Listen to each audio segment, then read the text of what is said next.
So now the neck is finished, 9-2 but I've already wrapped it, and that's a perfect deadline because I finished that today and I'm leaving tomorrow for Italy, and I will meet Lars on Monday, knowing that today is Saturday. There I will give him the templates he needs to make the bodies, a few instructions, probably gonna take a few pictures too, and I'll leave him work and he'll send me my body.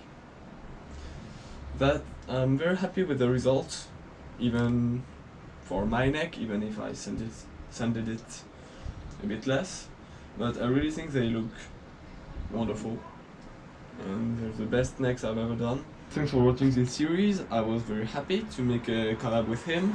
Well, thanks for watching and see you soon.